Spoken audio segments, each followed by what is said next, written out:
the government, where these people gained power and influence through violence, was where the government was clamping down the most and making things illegal. And it really brings up the question of who would you rather have the power? These idiots who are idiots that just are okay with killing people, or yourself? And Yeah. unfortunately, that has been answered for us for the most part of this century, and or like the 20th century. Um, and this really puts it for me, like I said earlier, these are not sympathetic characters. Like I feel no sorrow for Michael or Vito. Yeah. The only people I really feel sorry for are their kids, who are inevitably going to be caught up in this, and through no choice of their own. So it's frustrating because when something gets prohibited, it's gonna end up giving more power to people that shouldn't have it. And if it just wasn't prohibited by the government, then none of this would be happening. Yeah. I think it's interesting. So I've had a bunch of conversations with people over the years, and in fact, one I'm kind of having on YouTube right now, where it's always interesting to me where people blame what they claim is free markets, like they'll use the term free market, and for something terrible that's happening or whatever, and then when you actually look at the claim, what they're really talking about is something that is heavily government controlled or regulated. And what I think is interesting that I kind of wish more people understood, or if they thought about it in these terms a little bit more, is that like everything, when you talk about like a state run economy versus a free market economy, what you're really talking about in general is like this spectrum of control, right? Because it's not just like a switch. There's not just like, oh, here's a state run thing or a state controlled thing, and here's a perfectly free market on the other end. I mean, what you have is, full on black markets because the restrictions are really, really severe. But by the way, the restrictions sometimes in some of these things, you see this in certain kinds of drugs and in alcohol and things like that, where they'll prohibit sales, but they won't prohibit use, or they'll just tax sales really, really, really highly. Loose cigarettes being, I think, maybe a really good example of this. If you look at a city like New York City, they tax cigarettes so high that there ends up being a black market for what's called loosies, right? Which, if you guys recall, Eric Garner got killed by the police in New York, I don't know, 5 years ago or whatever. It was longer ago than that. But, Eric Garner died basically because the police kept catching him selling loose cigarettes, and eventually they were going to arrest him, and he died in the process of that arrest. And but the loose cigarette thing wouldn't exist were it not for the absurdly high cigarette taxes in New York. But it's an interesting thing to me because cigarettes themselves aren't illegal, right? New York didn't ban cigarettes. They didn't just say like outright, this is not allowed. And yet the taxes themselves were sufficient restriction to create a black market. And that's where this kind of spectrum happens. It's like if you fall on the more heavily restricted side of the spectrum, you may end up creating a black market, regardless of whether or not it's, your product or whatever is effectively illegal or technically illegal or technically legal, I mean to say. And I think that like we all look at a mafia movie and we see them running, maybe they're selling guns or they're selling drugs or, alcohol during Prohibition or all these kinds of things where it's like a hard line. That's illegal, and they're selling an illegal product. But man, it's not always that simple. There's a lot of black markets that get created as a result of just heavy-handed regulation, And that's what I wish people understood it more on the spectrum, because if they did that, then I think anyway, or I would like to believe that they'd be less prone to saying that like, oh, this is a free market and it's going badly. Because I think if they thought about it a little bit more carefully, they'd look at something like healthcare, for example, and they'd be like, oh, no, wait, this is an extremely heavily regulated market. And so it's got problems. And in some cases, people are going to black market solutions for healthcare related problems. And I don't know. It's interesting just because I feel like there's way more nuance than I think we often give it credit for in that sense. But of course, in The Godfather, it's a lot of very clearly prohibited things. Although now you got to ask yourself, like the Corleone family's primarily gambling, right? Like that's they're casino runners. So now you got to like, why? Like why did the government make it illegal for them to operate casinos in the 40s, 50s, whatever, right? We know what's best for you. You obviously cannot handle yourself, so you probably get a gambling addiction. You can't do that. Yeah, I think wherever there's issues in our country, or I guess any other country, but there's usually a reason, and it's usually the federal government doing something, and it's an obvious reaction to the federal government doing something. Yeah, I mean that's been the longer I've done this kind of work, that's been my experience. It's like, and now because I've done this kind of stuff for so long, and I imagine you guys have a similar thing at this point, is like whenever somebody tells me something is a big problem, like I immediately instinctively go to the law and look at the law and see what it is about it that is affecting this. Because there's almost never been a case where somebody's brought to me something like, hey, this much needed good, like insulin, for example, just really easy examples, like insulin. You're like, why is insulin so expensive when it's, something that we've been making forever and it's cheap to make and it's needed by millions and millions of people? You go, yeah, you're right. That should be like, probably cost the same as a bag of Fruit Loops or whatever, right? Like it really shouldn't be a big issue. And then you go, oh, look at the law. And then suddenly you discover that like all of the reasons why insulin or certain types of insulin in any case are really expensive is because of the law and because of the way that we've set up our regulations around healthcare. But unless you've got that experience, I think people don't instinctively go look at that. They just assume that there's something wrong with the market. There's something wrong with the companies manufacturing this stuff or whatever. But it's like, no. The government can set the price and fix it. Yeah. That's... Yeah. Yeah. So, it's really... Sorry. And we've talked about... you talked about the insulin, talked about Eric Garner.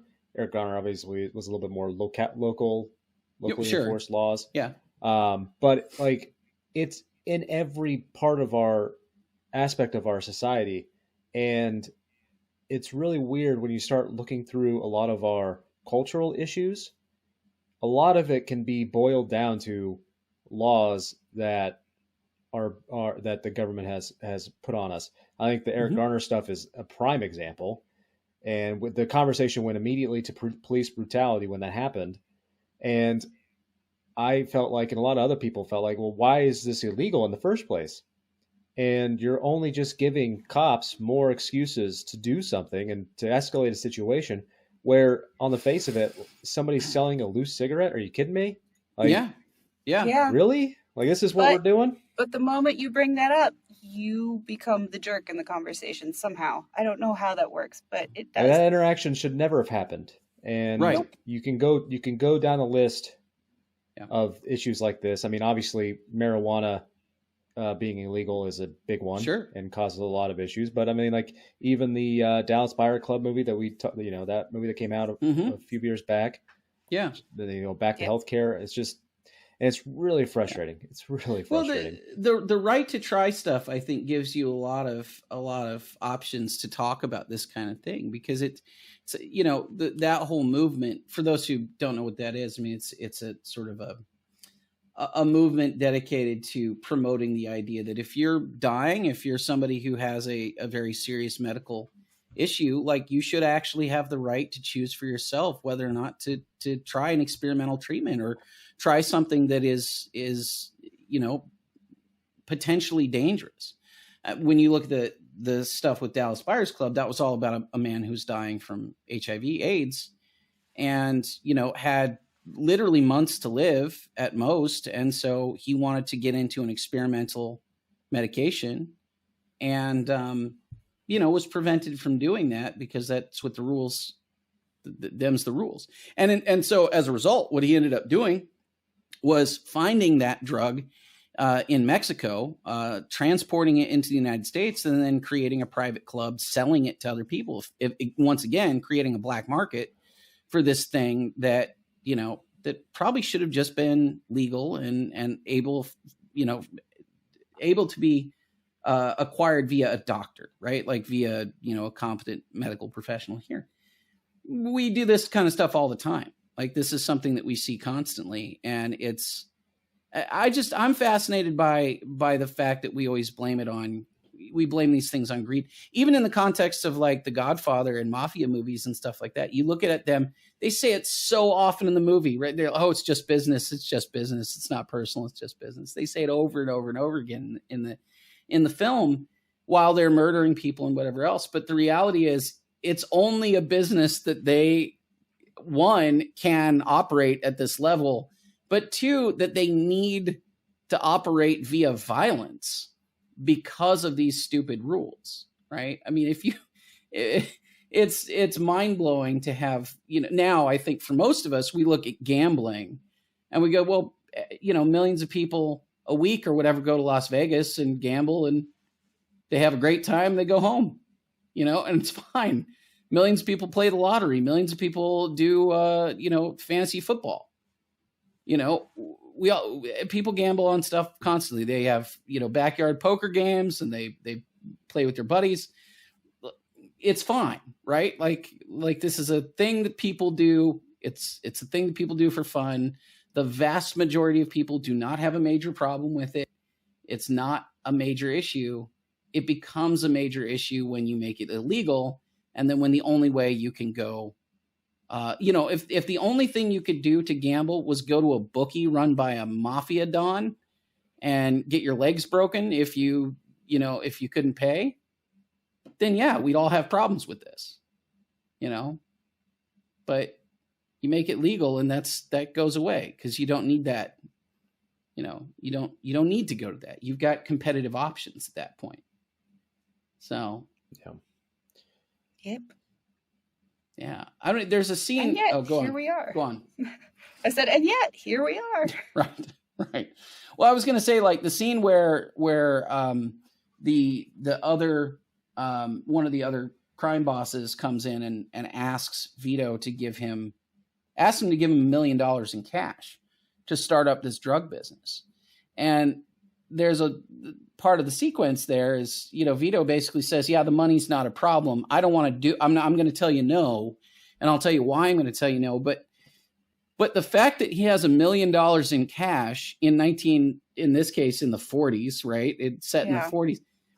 He has $1 million in cash and he can just, at the drop of a hat, invest into another business. That there's the reason is because he is the only game in town for certain kinds of things. In his case, it's actually primarily political corruption, basically. Like, so the thing is, we haven't talked about this yet at all.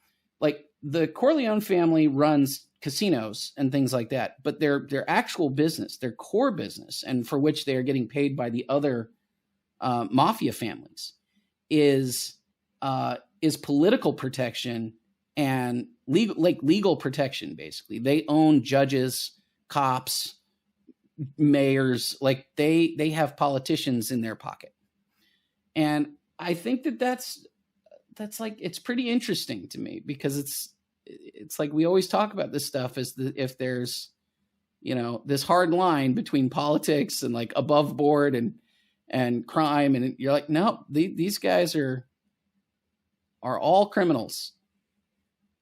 And Yep. Yeah. And the more you try to, more laws and regulations, the more powerful the senators and congressmen can be corrupted. And I mean, it just follow the line. And it's like, oh, you're going to make a law making something illegal that people want. Well, there's got to be somebody that's going to fill that gap. Right. And then the people that are supposed to hold them to account are obviously going to get bribed because it's too much of a moneymaker not to. Like, it's just, baffles my Like, mind if why you, anybody thinks these are good ideas. I mean, it's a very simple formula. If you want crime and business out of politics, get politics out of crime and business. It's that simple. Yeah. And yet, Are you guys? I assume you guys are. You're familiar with Bruce Yandel's bootleggers and Baptists idea. Paul, have you ever heard? Yes. You ever heard this? Yeah. So I don't know if I don't remember if we ever talked about this on the show before, but the observation. This is an economist named Bruce Yandel. He's retired now, but he's getting up there. But he had this observation about prohibition. Essentially, the people who benefited the most from prohibition, the people who were the most supportive of prohibition, were the people who had religious, sort of objections to alcohol consumption. That would be the Baptists, right? And I would also, like, you'll see if you use this as a metaphor, it doesn't have to be literally religious. They can be just have that same sort of religious zeal, right? Like a lot of people have that. Mothers Against Drunk Driving, for example, I think would qualify. The moral opposition. It's the moral opposition to the thing. And then you have the bootleggers themselves who benefit tremendously from alcohol being illegal because it removes basically all of their competition. I mean, if there's only a tiny handful of people willing to take the risk to, bootleg, to create traffic, sell alcohol and get it to people, they're going to make money hand over fist, where if they actually had a lot of competition, they wouldn't be able to make, massive profits. They may still do very well, but like they wouldn't be able to do what they're doing. And also they'd actually have to do a better job. It couldn't just be like bathtub gin, right? They'd actually have to do really, really good work. And that's exactly what we ended up seeing once prohibition was repealed. And then it actually took another, 30, 40 years or whatever after, well, much longer than that, 70 years before we started getting some loosening in regulations on distilling and in brewing. Because it wasn't really until the 80s, 90s, and then now where we were able to start seeing, people other than Anheuser-Busch and Coors basically do brewing. Yep. And now we've got this massive explosion of every possible kind of thing that you'd ever want, and quite a lot that you don't want if you're me. But yep. But that really didn't exist when it was all heavily controlled. Like it's just such a weird thing to me, because when you look at what the reality is, when government heavily regulated the sale and the production, sale and distribution of beer, let's just take as one example, there were only two giant companies for decades that were big enough and politically connected enough to be able to navigate that set of rules. And the minute that we deregulated that environment, suddenly there's an explosion and everybody's doing it. And not only is everybody doing it, it's better. People start winning awards internationally. American brewing companies start beating German beer makers, like they'd start beating people. Same thing happened with wines, right? Like wineries started beating French wines and Italian wines, and they're starting to but that's only possible in the deregulated environment. And yet almost every time I talk to people about deregulation, they go, yeah, but if it gets deregulated, there's going to be two companies left and it's all going to be a monopoly. And I'm like, no, dude, you've got it exactly the opposite.